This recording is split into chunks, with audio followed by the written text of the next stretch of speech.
want you to know how much strength you have inside of you, that so much of your clinical expertise and knowledge that fuels who you are in your business is like waiting for you to use for your marketing efforts that'll grow your business. Mm-hmm. And you just have so much strength inside of you with your empathy that is worth investing in for yourself. This episode is sponsored by Therapy Notes, therapynotes.com. Be sure and check them out, and be sure and use the promo code Gordon, Gordon, and you can try them out for 2 months for free.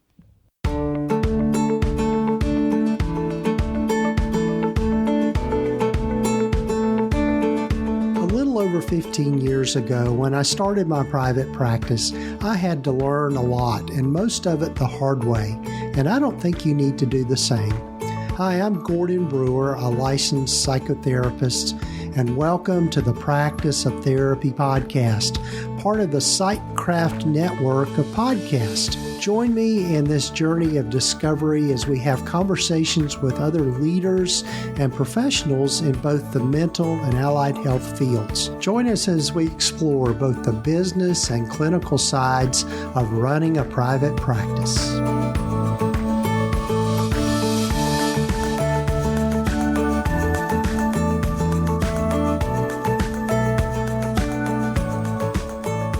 Everyone, and welcome to the podcast. This is episode number 324 of the Practice of Therapy podcast. Hi, I'm Gordon Brewer, and glad you've joined me, and happy April to you. It's hard to believe that we've already gotten through March, and we're into the second quarter of 2024.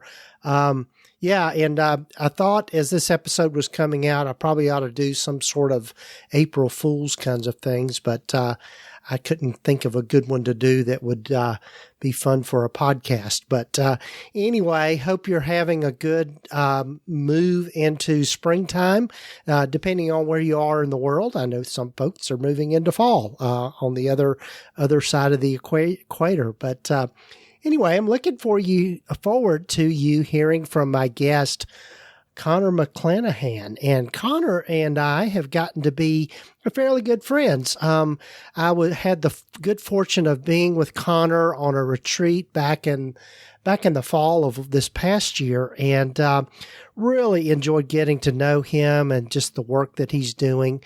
And in this particular episode, we're just going to be talking about how you can tweak your profiles, particularly with your ad copy and just the profiles in general, and getting the word out about your practice to being more client-centered.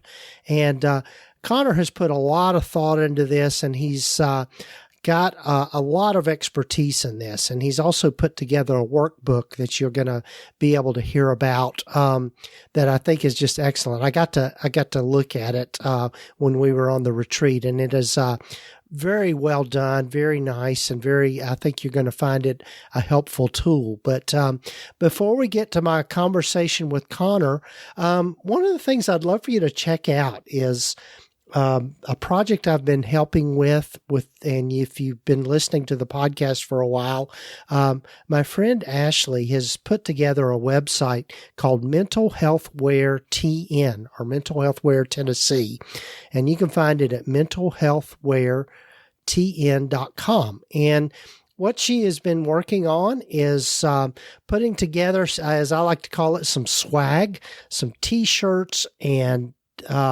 sweatshirts, and just different items that are geared towards mental health awareness and addiction awareness and that sort of thing, along with a lot of stuff specifically for our profession. So if you're looking for a T-shirt, a sweatshirt, or anything that might have something like LCSW on it, or LPC, or anything to kind of show pride in your profession, she has got a huge selection. And also it can be customized to get your name on it or your practice's name on it, and a lot of other great swag items. So I'd invite you to go over and check it out, mentalhealthweartn.com. And of course, there'll be links here in the show notes and the show summary.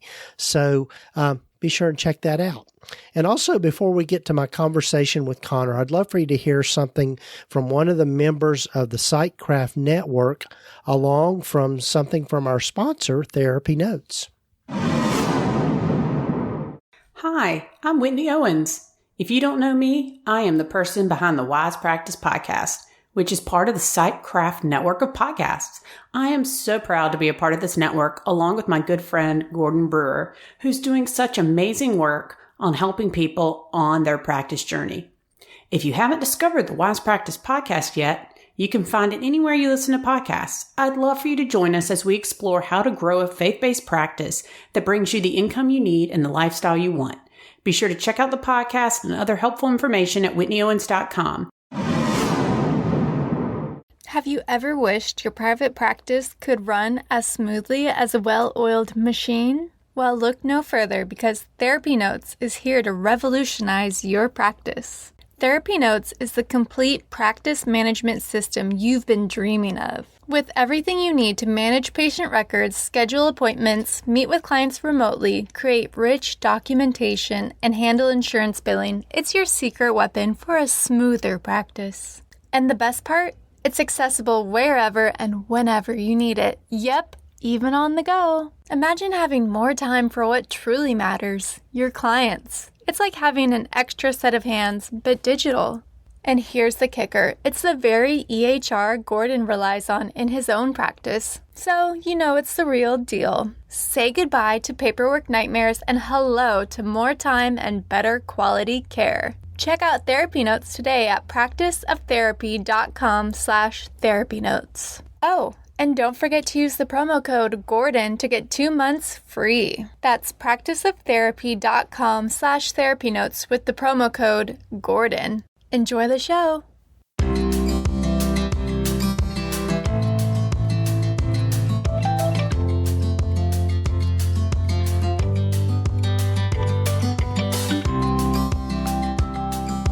Well, hello, everyone, and welcome again to the podcast. And I'm really excited for you to get to know Connor McClenahan. And Connor and I got to spend a retreat together back in the fall and really got to know Connor on a much more personal level, but you're really going to enjoy him. Welcome, Connor. Yeah. Hey, Gordon. Hey, good to see you. Yes. And so, Connor, as I start with everyone, tell everyone a little bit more about yourself and how you've landed where you've landed. Been licensed for about 8 years now. And I was initially part of a group practice. And as I have kind of a bit more of an entrepreneurial mind that's always kind of trying to plug away at what I can do and the different pieces I can move around, I decided to build my own private practice that is a membership model. So instead of licensed clinicians paying a percentage of their fees, they pay a flat rate, just like you would for subletting, in order to be a part of the group. And I think that's a wonderful solution because a lot of therapists don't want to have to choose between, being financially successful and also being socially connected to a larger group. A lot of therapists have to make that choice. And so it's a meaningful community that we can kind of share common resources like a web page and office space, consultation group, all the things that you get part of a group, but for a flat rate that helps therapists to do well financially. So that's what I started doing. I kind of got to where I am because I always have loved things like graphic design and video editing, all these like kind of strategic kind of tinkering kind of activities that I found becoming animated as I started to grow my practice of using video editing and using website building to try to help me think strategically about how to grow a practice. Yes. And well, I know one of the things that you've really been focused in on is really just the whole marketing piece in terms of just kind of helping people take the angst out of it. And I know as one of the things that I know I got to see in person was the book that you put together. But why don't you walk us through just kind of your, for lack of a better term, your method or your way of thinking about things and what you've come up with?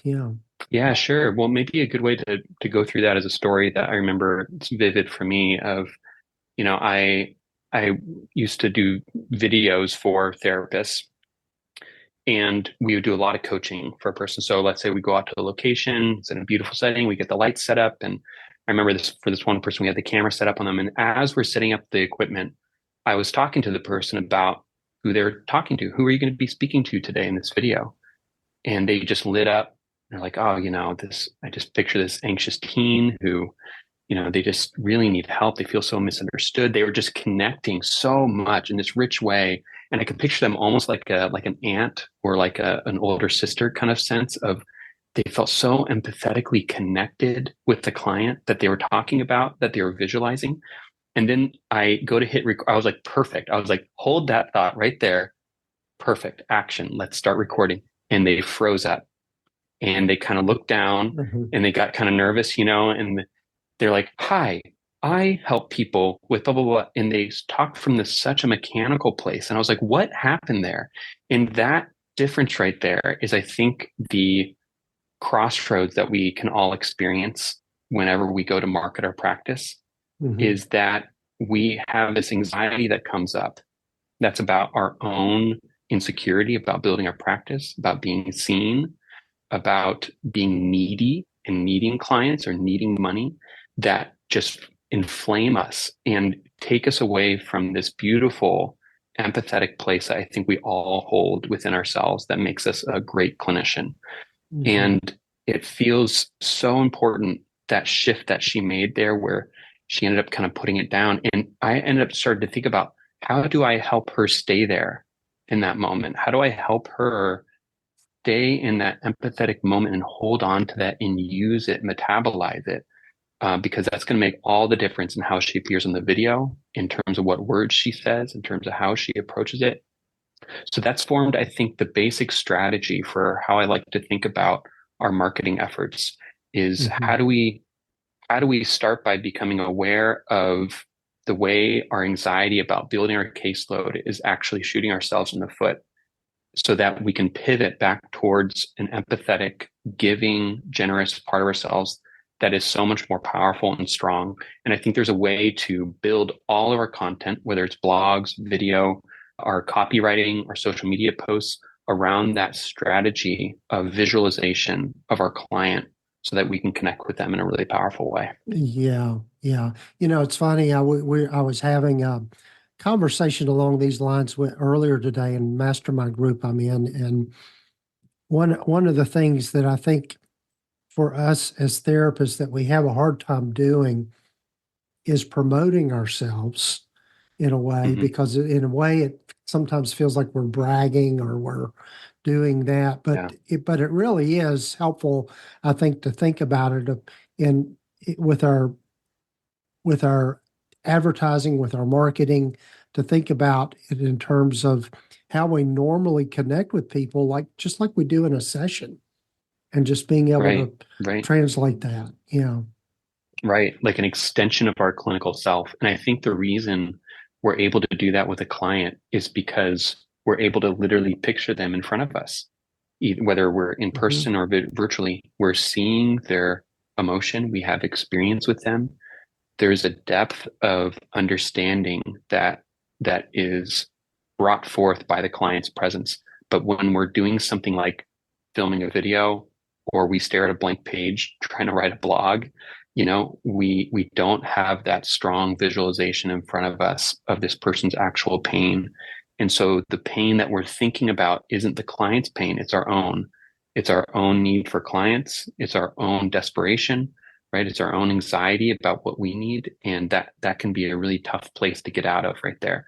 And I think I can kind of feel it in myself. I feel myself sometimes when I go to write something, I can feel myself juggling back and forth between these two postures inside of my own sense of, okay, I need to build my practice. I got to do something to help my other clinicians or to help myself. But then this other part of me that goes, wait a second, Connor, slow down. Who are you trying to help, and how can you actually be coming right onto their page with where they're feeling, what they're afraid of, what they're worried about. And so I think there's a couple ways that we can do this in a really strong way that I talk about a lot in the workbook, in terms of helping you diagram this or understand this for yourself in your own situation. But two pieces. One is your own sense of purpose as a clinician. How do you understand why you're doing what you're doing. I feel like that is one handhold that we can hold on to keep ourselves from falling into our own self-anxiety, right? Is that I have to have a really strong sense of my purpose, what I'm doing and why I'm doing it. Who am I really, who am I really intent upon working with and why? Why am I doing this with my life or with my time? I feel like that's a great handhold to hold on to. The other handhold to hold on to is a visualization of the client's pain. How strong in visual can I make this image of the client that I'm seeing? A lot of times when we think about, seeing a client or, oh, who's the niche that you're trying to reach out to? And someone might respond by going, oh, I think for me, it's young mothers who have postpartum issues or something like that. Let's say and we think of a demographic category, but emotionally that's not strong enough to help us actually form our words towards that person. We need a visualization of who that person is. And what I usually like to do is start by going, let's start with your favorite client. So pick a client that you love and that you love doing great work with every week. And you might have a client that initially flashes into your mind, and to think, I'm going to write all of my copy, all of my blogs, all of my social media posts, I'm going to write for that one client that I see every week. I'm not going to think about what demographic category they're in. I'm not going to worry about that. I'm going to literally write it for John Doe, whatever his name is.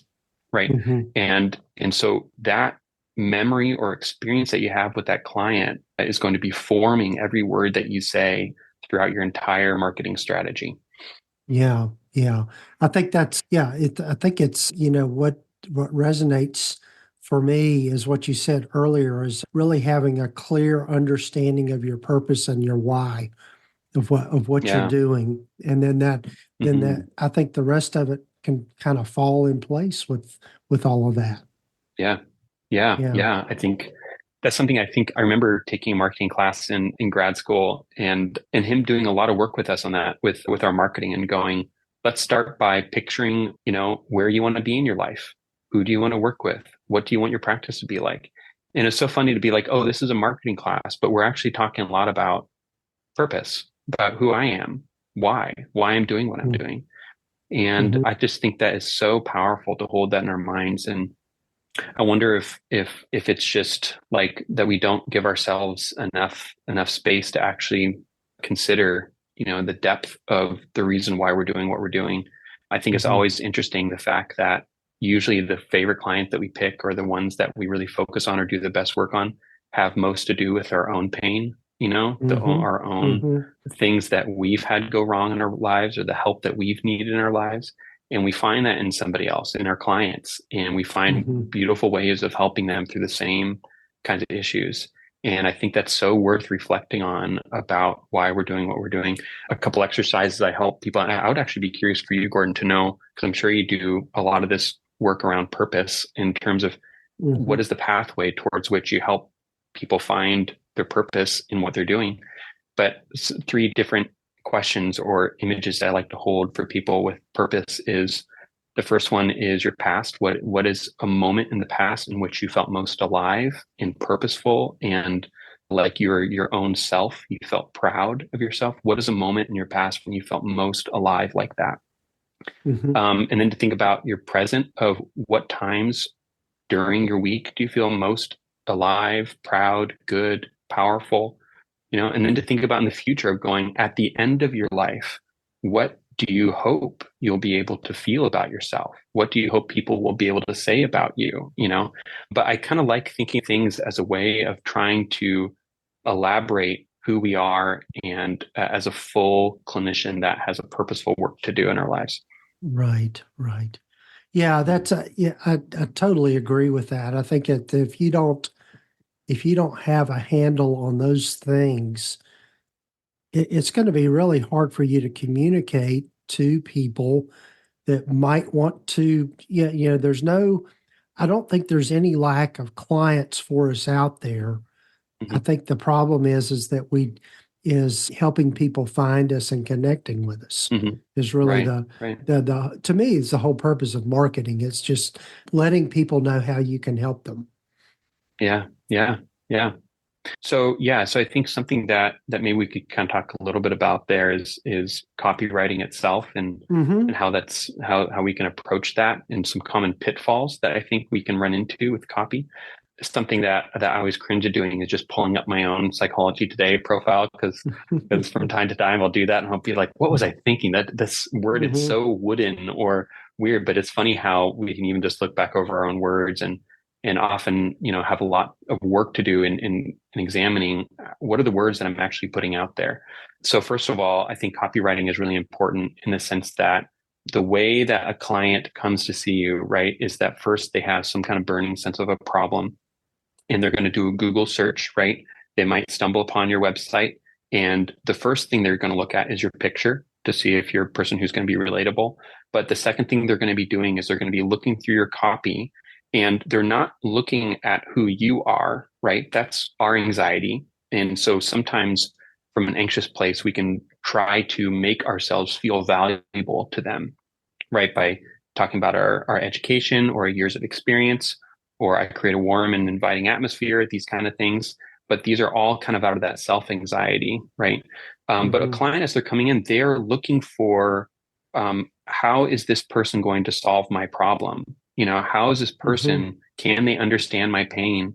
Do they know what it's like for me on a daily basis? And can they be useful to me? Are they going to be able to help me get to a better place? It's very little about therapy and more about, how does this person solve my anxiety here? So in our copywriting, it needs to be really clear about being specific about the kinds of problems that we solve, and being solution oriented about where we can actually get them with our services. So two pitfalls that we can do in terms of two pitfalls that Mm-hmm. we can hold when we do copywriting. Two of them. The first one is writing with other therapists looking over your shoulder.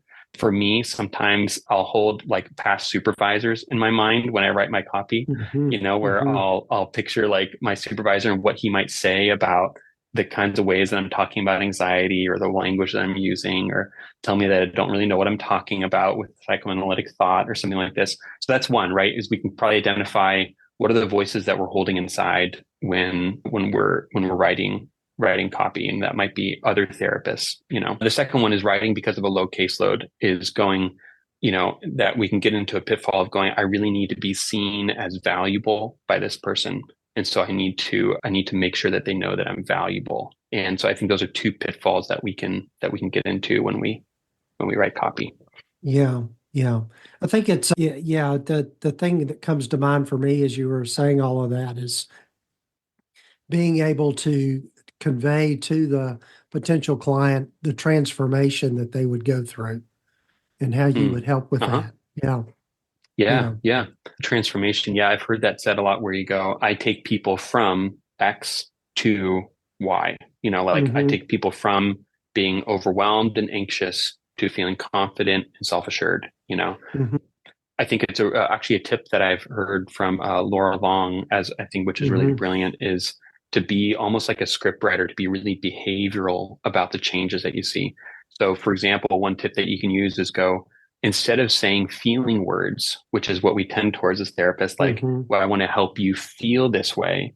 What would it look like if we were to do something external, like saying, you will be able to, Mm-hmm. for example? It's like, for example, the difference would be, you'll be able to feel confident, right? Another way to transform that is to say, you'll be able to speak your mind with your spouse, right? That sounds a little bit more powerful when we can actually Mm-hmm. put a behavior to that action or that feeling. Right, Would be a right. helpful way to get into their Yeah, yeah. um, And I think that goes back too to something you said earlier about really knowing what is your ideal client and what mhm, what is your niche that you want to right. reach out to and being able Yeah. to understand that. Yeah. So the I think that's actually the first section is starting. So let's say we can break down our copywriting on our profile page into three different sections. And by the way, we have this chapter available for free on my website. If you want to download it, you can actually look along with these exact prompts that I'm going through, Mm-hmm. and it's for free. You just have to give your email address. But the first one is being able to talk about the desire and obstacle. So what does your client most want? This is where we come back to the visualization experience. When I picture my favorite client that's sitting in front of me here, how would I talk about what they most want in their life? Where are they going? Where do they want to get to? You know, and then what is most getting in their way? What's keeping them from getting to where they want to be? So for me, I work a lot with anxious lawyers. And so for me, a lot of times it's that they really want to feel less chaotic. They want to feel like they can manage things without worrying about it. You know, they've got some kind of empowerment that they feel inside, you know? And so the first thing I might do is go, like you were saying, of this transformation thing of going, how do I become behavioral about that? What are the things, what are the behaviors that this person is going to be able to do if they actually are achieving the life that they want?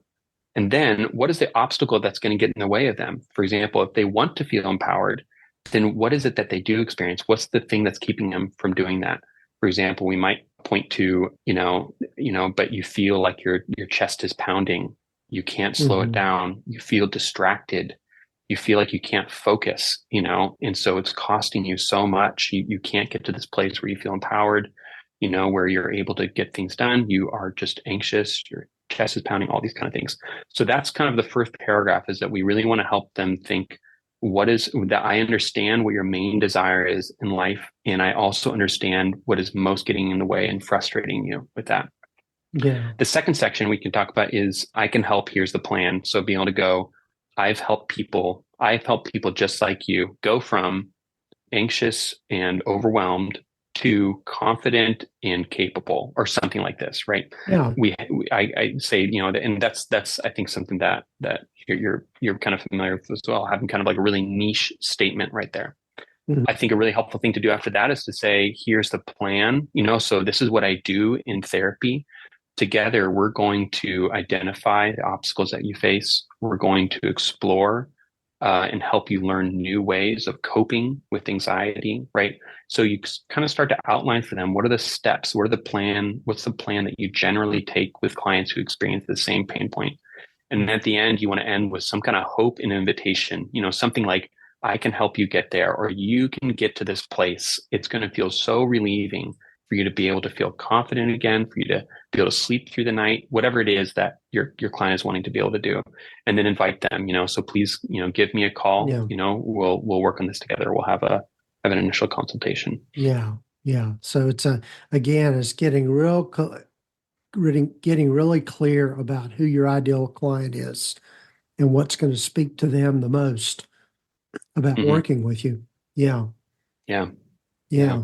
That's great. That's great. Well, Connor, tell folks about your book that you've put together around all of this. And again, like I said at the beginning, I had the chance to take a peek at it. It's a very beautiful book.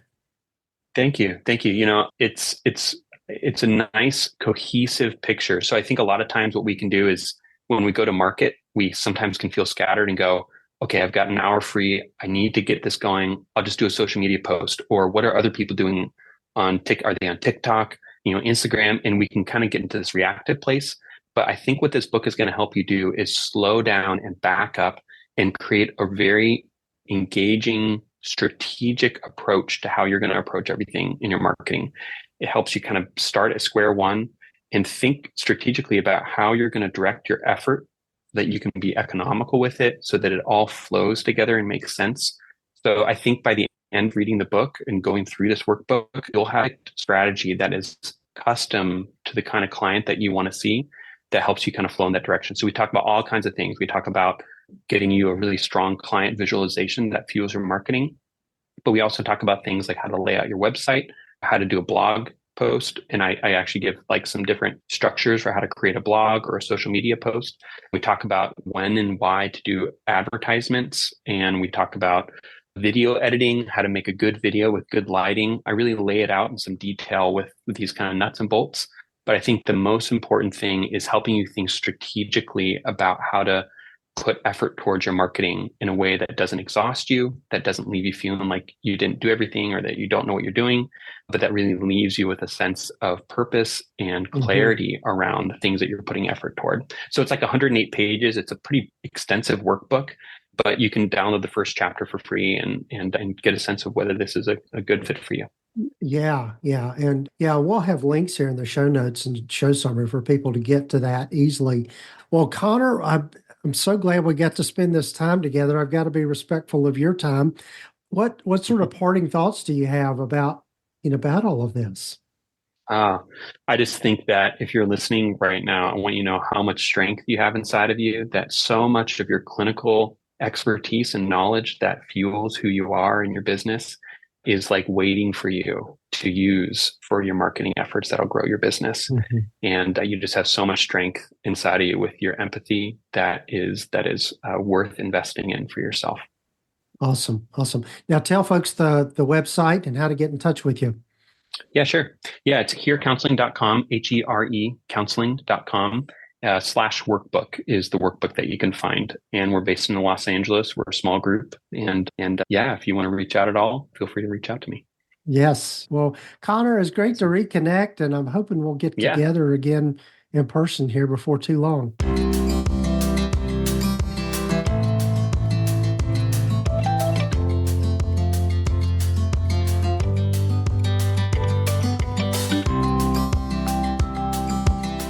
Well, a big thanks to Connor for being on the podcast, and I hope that I'm going to be able to get together with him again before too long. And just a reminder, be sure and check out his workbook.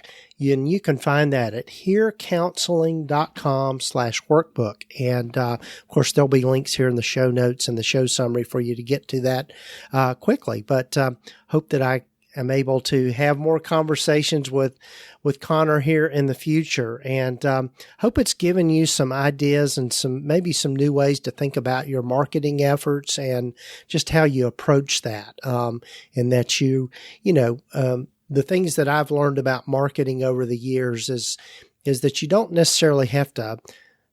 You really shouldn't try to do it in a way that tells how good you are, how great you are.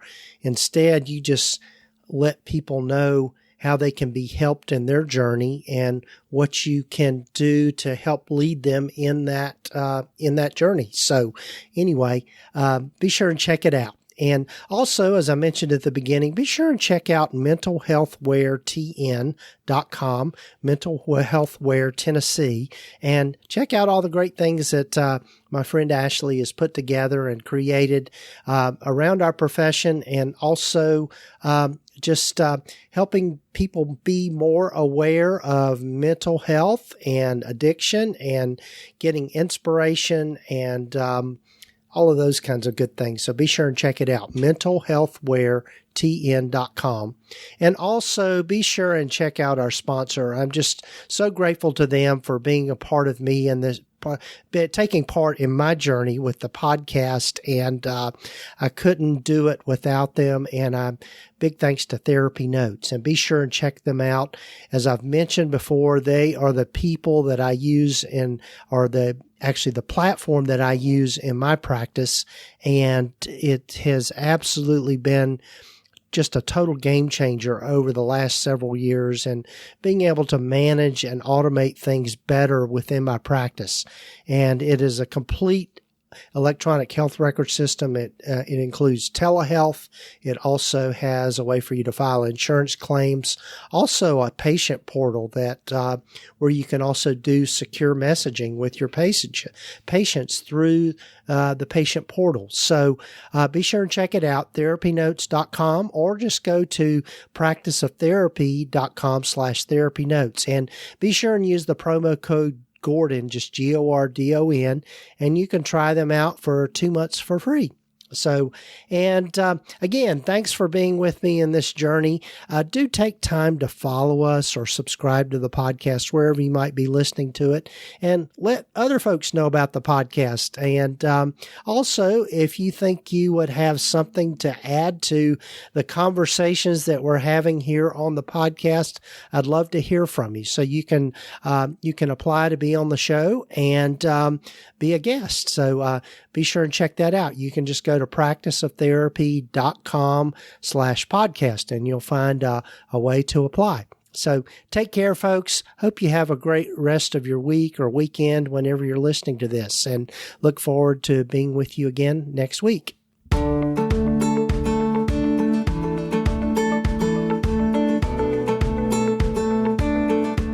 You have been listening to the Practice of Therapy podcast with Gordon Brewer, part of the Psychcraft network of podcasts. You can find out more about the other great podcasts in the network by visiting psychcraftnetwork.com. And if you haven't done so already, please visit us at practiceoftherapy.com and get your free private practice startup guide, along with a lot of other great resources and webinars and free things just by visiting. Also, be sure to follow us wherever you might be listening to your podcasts. This podcast is intended to be educational in purpose and is not intended to give legal, accounting, or counseling advice. If you need a professional, find the right person for that.